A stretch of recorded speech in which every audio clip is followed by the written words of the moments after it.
I'm going to abandon the prolonged banter to which I'm normally addicted and move to the substance of what I want to say, because I want to say a number of things in the time I have. But first, I want to make reference on a personal note to something, and then I have a disclaimer that I'd like to share, and I'd like to provide a word of context. The personal note is an odd one. A number of weeks ago, and it was merely weeks ago, I received an invitation from Archbishop Tutu in South Africa to become an e-health ambassador. You will know that global e-health and telemedicine have come together to ask a number of people internationally to assume roles as e-health ambassadors. And I'm very, very fond of Bishop Tutu, and we are friends, and I have enormous respect for the man. But I declined.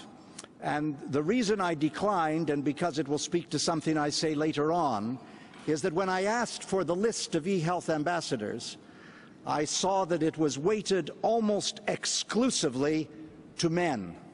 And I will not join panels or activities where men are by gender in disproportionate numbers. I'm deeply offended by it. And I have to say that I was sorry, because it looked intensely fascinating, but I wrote a very respectful letter, which in itself is out of character. Now, the disclaimer I wanted to suggest is that I'm way out of my depth in this crowd and on this subject matter. You'll be relieved to know that that won't prevent me from speaking. I learned a very long time ago never to allow an absence of knowledge to impede opinion. And since I share that view with the Government of Canada, I'm not going to I'm not going to feel self-conscious about disgorging what I came to disgorge. But I am reassured by the program which was provided for this astonishing conference, which I read with an almost religious fidelity every single breakout session. I found the program to be, in brief, both impenetrable and incomprehensible. But I was much taken by a number of the subjects, even though I didn't understand them. And I recognize the wealth of knowledge and expertise which suffuses this audience and clearly manifests itself in the extraordinary work that you individually and collectively do in this world of e-health, and often through the vehicles of the three co-sponsoring organizations of this conference. In fact, because the science and the technology have been covered with such obsessive and fascinating particularity, and I don't say that gratuitously. It is really quite amazing when one reads through the program to see the extent to which all of the subjects have been covered. I'm going to feel that I need not reconnoiter the science, that everyone in this room knows it 1,000 times better than I do. I'm not on Facebook. I've never tweeted in my life. And I just learned about email yesterday. So I am not entirely beyond the techno-peasant phase.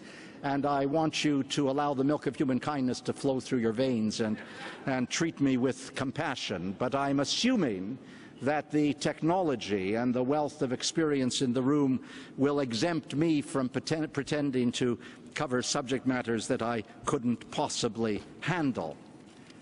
The context for what I want to say is, for me, profoundly important.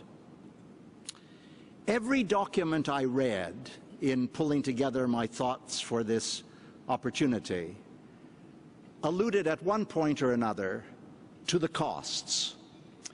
Alluded to the costs not only within the Canadian framework, but alluded particularly to the costs of e-health as it might be implemented more fully in the developing world, and particularly on the continent that I know a little about, which is the continent of Africa.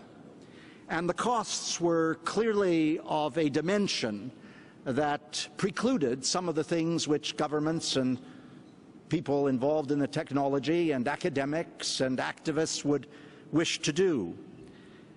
And it felt uncomfortable because, of course, what you're doing is improving the human condition.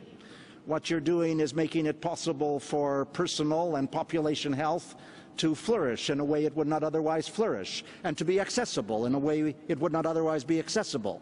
And so it's painful when costs enter the equation and end up being a determinant of failure. So I want to begin by saying something about costs, drawing on the area that I know best, which is the area of HIV and AIDS. And I want to make this observation. We are, even for those of us who tend to be somewhat skeptical and cynical about these things, we are on the verge of an extraordinary breakthrough around the pandemic.